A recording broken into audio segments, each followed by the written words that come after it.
Mina sintió que la angustia terrible de una madre ante la pérdida de sus hijos, aunque ella nunca había sufrido tal cosa, la ira feroz que sentía contra Dios y contra el hombre parecía consumirla. No era de extrañar, dadas las circunstancias, que la rabia de Báthory se volviera hacia la pesadilla más cercana. En enero de 1604, Ferenc Nadasdy había sufrido una herida profunda, supuestamente a manos de una prostituta a la que se había negado a pagar. Una imagen fugaz de Ferenc durmiendo en su habitación atravesó la mente de Mina. Vio las delicadas manos de Báthory retirando las vendas del torso del marido. Una vez más percibió un hedor terrible. Usando una cuchara de plata, una mano delicada salpicó cuidadosamente estiércol rancio en la herida de Ferenc, mientras con la otra mano le sustituía con cautela el vendaje. Aparentemente Nadasdy había muerto unos días después, entre insoportables dolores, causa de la muerte una herida infectada. Mina sintió repulsión. Qué forma cruel y calculadora de matar a otro ser humano, aunque fuera alguien tan vil como Ferenc. Una vez liberada de las ataduras del matrimonio y creyendo que estaba por encima de las leyes de Dios y su Biblia, al parecer Báthory había empezado a abrazar su auténtica naturaleza. Hacía abierta ostentación de sus tendencias manteniendo relaciones con mujeres locales. Aunque antes había aceptado y apoyado su liderazgo, los aldeanos empezaron a temer que el comportamiento impío de Báthory propiciara una maldición sobre ellos y sus tierras, y empezaron a evitarla. Recurrieron a instancias superiores para que la encarcelaran. En lugar de detenerla, se envió un ruego a la familia de Báthory para que interviniera. La familia envió sacerdotes, ella los rechazó. Los Báthory, temiendo que su reputación se arruinara, la encarcelaron en su castillo, donde permaneció 4 años. Entonces Mina vio la imagen de un extraño oscuro, que acudió a Báthory cuando ésta se hallaba cautiva, pero no podía discernir a qué había acudido, si a rescatarla o a salvar su alma. Forzó la mente para poner un rostro a aquella presencia, pero solo encontró un vacío. Cerró los ojos y por un momento la imagen de Drácula se coló en su cerebro. Era el recuerdo de Báthory o su propia experiencia lo que contemplaba. Mina no podía estar segura. Continuó leyendo. Los textos históricos no contenían información sobre los siguientes 3 años de la vida de Báthory. Era como si hubiera desaparecido de la faz de la tierra. Cerca de cumplir los 40 años, había regresado milagrosamente a su castillo de Umbria, como aparentemente una mujer cambiada. Casi inmediatamente se produjeron una serie de asesinatos violentos en las familias Báthory y Nadasdy, y desaparecieron jóvenes campesinas de las aldeas. El temor cayó como una sombra sobre las gentes del campo, y todos apuntaban como culpable a Erce de Báthory. Mina vio imágenes de orgías libertinas, prácticas perversas, incluso rituales heréticos paganos y elementos de adoración al demonio. Báthory había roto completamente con Dios y Mina estaba contemplando el resultado. En susurros temerosos, los aldeanos decían que esa suerte de sombra desconocida que se había llevado a Báthory era un caudillo que la había instruido en las artes oscuras. Los sirvientes varones de Báthory huyeron del castillo. Los relatos de maldad y depravación que contaban no tenían precedente. Báthory ya solo quería su servicio a mujeres. El número de asesinatos aumentó y cada vez se derramaba más sangre. Báthory se había convertido en una carnicera que había declarado la guerra contra todos los cristianos. Las autoridades irrumpieron en su castillo y la detuvieron en medio de una orgía con 3 jóvenes mujeres, sus sirvientas que se bañaban y bebían la sangre de otra mujer joven. Báthory se había convertido en vampiro. En las mazmorras del castillo, las autoridades descubrieron los más atroces instrumentos de tortura jamás concebidos. Se encontraron numerosas chicas campesinas desnudas, horriblemente heridas, violadas y en algunos casos sin vida. Después de excavar los alrededores del castillo, se hallaron decenas de esqueletos más. Las sirvientas de Báthory fueron condenadas a muerte por sus crímenes. Se quemaron sus cuerpos y se esparcieron sus cenizas. Báthory fue juzgada y condenada. Solo la influencia de su familia impidió que la quemaran en la hoguera. Se llegó a un acuerdo, cumpliría cadena perpetua. Su familia lloró por ella, había nacido rodeada de privilegios, Dios la había bendecido y la habían considerado la mujer más hermosa de su época. Sin embargo, ella lo había desperdiciado todo y pagaría por sus crímenes con una eternidad en el infierno. Una vez más los recuerdos inconexos de Báthory invadieron la mente de Mina. Ahora sentía la presencia de otro hombre que había acudido en su auxilio. Aquel extraño había insistido, aquel extraño había instigado un plan para su fuga. Báthory estaba aislada en una celda que tenía un solo agujero en la pared de ladrillo, cerca del suelo, a través del cual recibiría los alimentos. Fue a través de ese agujero por donde le pasaron la carta de aquel segundo desconocido. Cuando Mina concentró sus pensamientos, vio que el texto estaba escrito en húngaro. La sangre de Báthory corría por sus venas, por lo que Mina pudo entender aquellas palabras. La carta le decía que su sangre se había transmutado. Si un cuerpo humano era invadido por sangre de vampiro, el cuerpo resistía el veneno. Pero cuando el cuerpo humano moría y ya no podía luchar, el veneno del vampiro tomaba el poder y transformaba su cuerpo en algo nuevo y mayor. La sangre de vampiro fluía por venas y arterias y acababa por convertir al humano muerto en un no muerto. El corazón antes humano empezaba a bombear veneno de vampiro y el cuerpo renacía a una segunda vida de un inmenso poder. Solo atravesando el corazón podía destruirse la fuente de veneno y matar al vampiro. En conclusión, la carta explicaba que el corazón de un vampiro latía tan lentamente que su ritmo era imperceptible para los mortales. Finalmente, Mina comprendió lo que estaba ocurriendo en su propio cuerpo. Aunque la sangre de vampiro de Drácula residía en ella, su cuerpo vivo impedía que el veneno tomara el control absoluto. Sin embargo, el veneno, en cierto modo, ya había surtido efecto. Le había dado a Mina la eterna juventud. Ahora, al mismo tiempo, preocupada y movida por la curiosidad, se preguntó qué otros efectos tendría en su cuerpo la sangre de Drácula y ahora la de Báthory. Al menos sentía alivio al pensar que mientras viviera y su corazón humano continuara latiendo, nunca sería un auténtico vampiro. Continuó leyendo. Después de que Báthory no hubiera comido en varios días, habían llamado a un médico. Este se postró en el suelo y miró por el agujero practicado en la pared de ladrillo. Vio que Báthory yacía inmóvil. Derribaron el muro, la encontraron sin latido ni respiración. Todo parecía indicar que estaba muerta. La sacaron al abrigo de la noche para evitar miradas curiosas. Metían un ataúd, después la enterraron y la olvidaron. Sin embargo, Mina podía sentir a Báthory rascando en su ataúd, cavando en la tierra, saliendo de su propia tumba. Una vez liberada, había desatado siglos de horrorosa maldad en el mundo. Mina se había enfrentado al mal antes, pero Báthory no era como Drácula. Drácula siempre tenía un propósito, una razón. Ese demonio mataba por placer. Carecía del más leve punto de compasión humana. Mina tenía más miedo del que jamás había sentido. Estaba a punto de cerrar los libros y planificar su siguiente movimiento cuando una imagen captó su atención, una ilustración del árbol genealógico de Báthory. Examinó la genealogía. El abuelo de Báthory era Stefan Báthory, un famoso noble húngaro. ¿De qué conocía a ese hombre? Su dedo retrocedió por varias ramas del árbol de la familia de Stefan y Báthory, hasta que encontró con el nombre de Elena Slikapsi. La mano de Mina tembló, un escalofrío le recorrió el cuerpo. Empezó a ver que Drácula y Báthory tenían un vínculo más profundo que su necesidad de sangre. El marido de Elena Szilágyi era Vlad Drácula III. Stefan Báthory había luchado al lado del príncipe Drácula y le había ayudado a reclamar su trono después de la muerte de su padre. Drácula, el príncipe oscuro de Mina, había tomado a la prima de Stefan como esposa para asegurar una alianza con el emperador del Sacro Imperio. Creía que era el guerrero sagrado de Cristo y que su matrimonio le ayudaría a unir las dos ramas del cristianismo en una gran fuerza contra los otomanos. El oscuro desconocido, Mina comprendió que había visto el rostro de Drácula por una razón. Había sido el primo lejano de Báthory, Drácula, quien había acudido a rescatarla. El arte oscuro en el que la habían instruido era sin duda el beso del vampiro.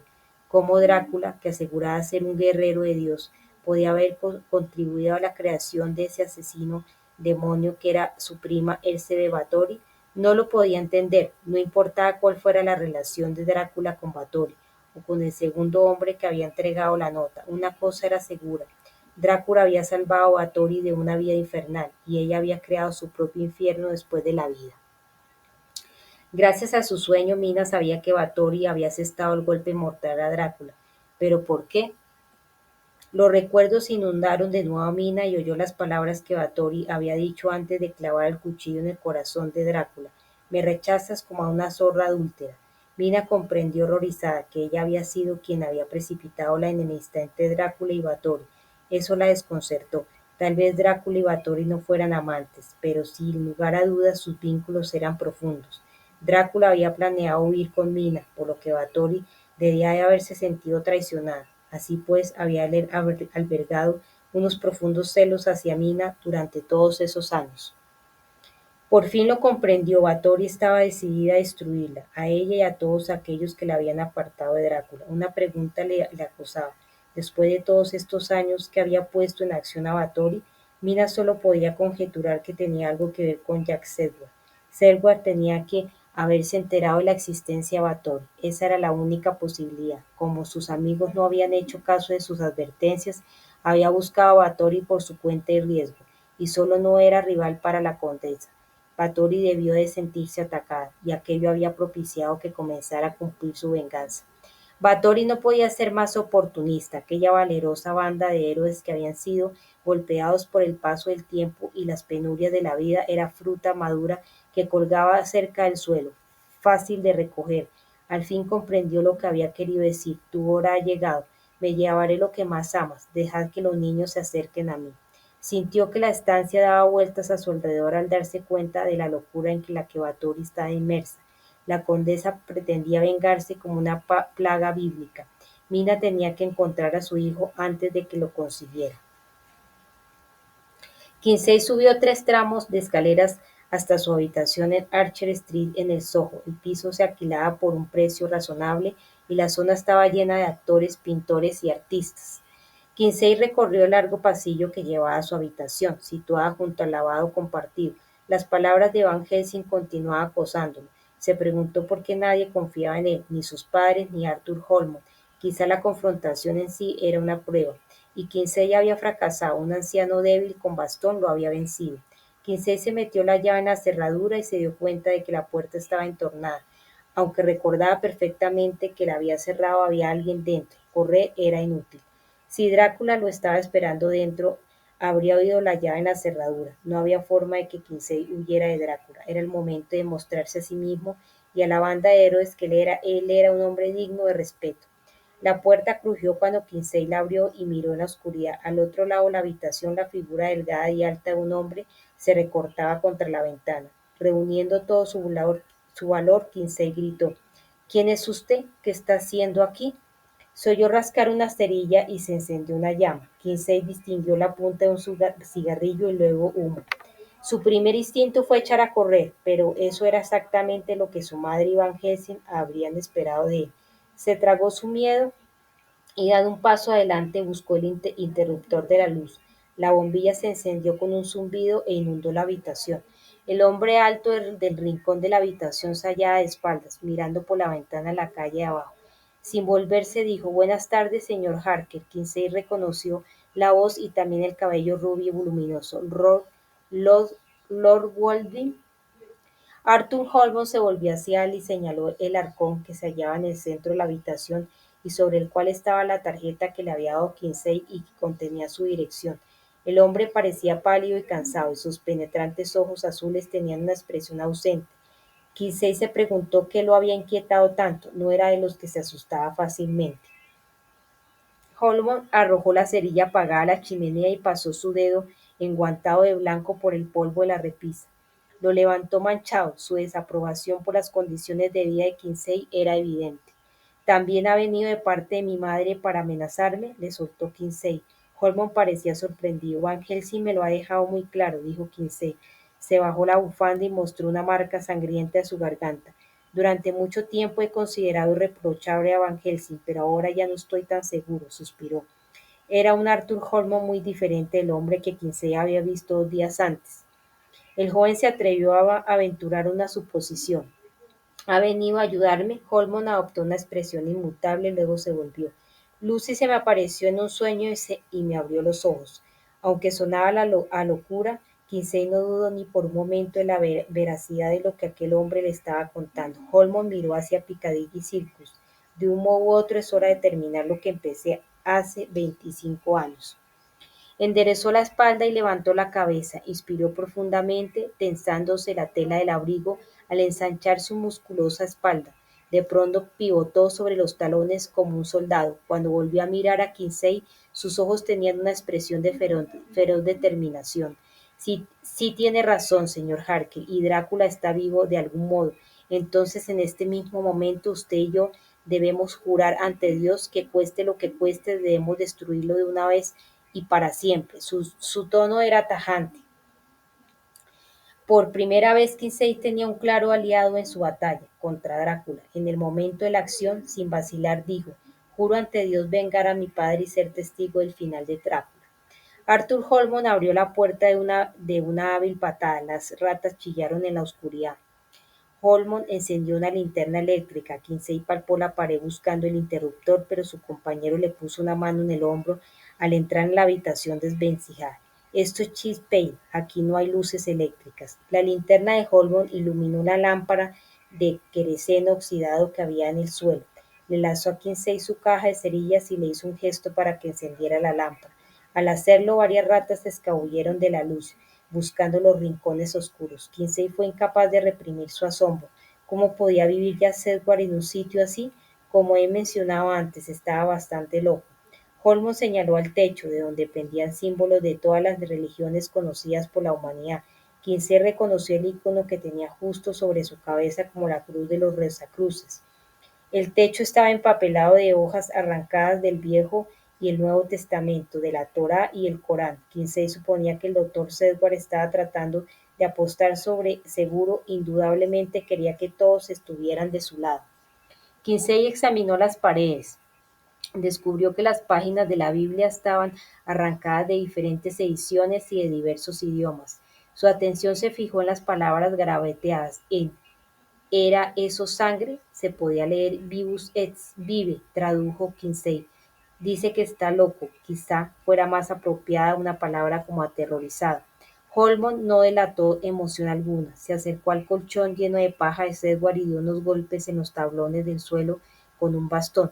Uno respondió con un sonido hueco. ¿Qué está haciendo?, preguntó Kinsey. ¿Sería lo bastante amable de pasarme ese escapelo de la pared? Kinsey miró hacia el lugar al que señalaba Arthur. El cuchillo quirúrgico de Jack estaba clavado en la pared sujetando un viejo y amarillento recorte de periódico. Recuperó el cuchillo al tiempo que leía el titular desdibujado: Jack el Destripador ataca de nuevo. Quizás Edward estaba loco, pero del examen de las paredes emergía un patrón, temas recurrentes entre el caos: Drácula, Jack el Destripador, vampiros, religión y producciones de Ricardo III. Un sonoro crujido hizo que Kinsey volviera a poner su atención en Holmes. Su compañero había colocado la punta del escalpelo en el borde de la tabla y estaba levantando la madera. Cuando hubo retirado la plancha, metió la mano bajo el suelo. Kinsey se acercó. Con un compartimiento secreto, Holmes sacó una caja fuerte de metal oxidado. ¿Cómo sabía que estaba ahí? Holmes lanzó la caja contra la pared. El cierre se rompió y la caja se abrió ruidosamente. Cayeron viales de morfina y hidrato de cloral, un cinturón de cuero y jeringuillas. Todo rodó sobre el colchón. Aunque se vuelva loco, no abandonas a un hombre que luchó a tu lado en el campo de batalla. ¿Quién cree que pagaba sus hábitos? ¿Y esta habitación?, preguntó Holman. Examinó el interior de la caja pasando las puntas de los dedos por los bordes. La frustración le arrugó la cara. Al final lanzó la caja por la habitación. Esta resonó en el suelo. Maldición, si a Comfort se le había pasado algo, estaba seguro de que estaría aquí.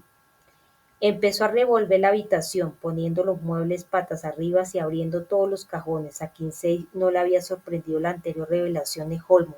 Era un hombre de honor y su matrimonio lo mostraba. Deseoso de ayudar, Kinsey levantó la linterna y examinó por sí mismo el compartimiento secreto. Un montón de cucarachas se movían sobre algo blanco que estaba oculto bajo el suelo. Espere, aquí abajo hay algo más. Kinsey pisó fuerte sobre las tablas para asustar a los insectos. Se agachó con temor y sacó un paquete de papeles atados. Se lo pasó a Holmes, que fue al escritorio y deshizo el nudo. Kinsey levantó la linterna para ver lo que había descubierto. Era una pila de sobres con matasellos, cartas que descansaban sobre algo grueso, rectangular y envuelto en papel blanco. Holmes dejó a un lado las cartas y abrió el envoltorio blanco. Dentro había un libro amarillo de tapa dura. Kinsey supo lo que era antes de que su compañero le diera la vuelta. Holmes palideció visiblemente al leer el título del libro, Drácula.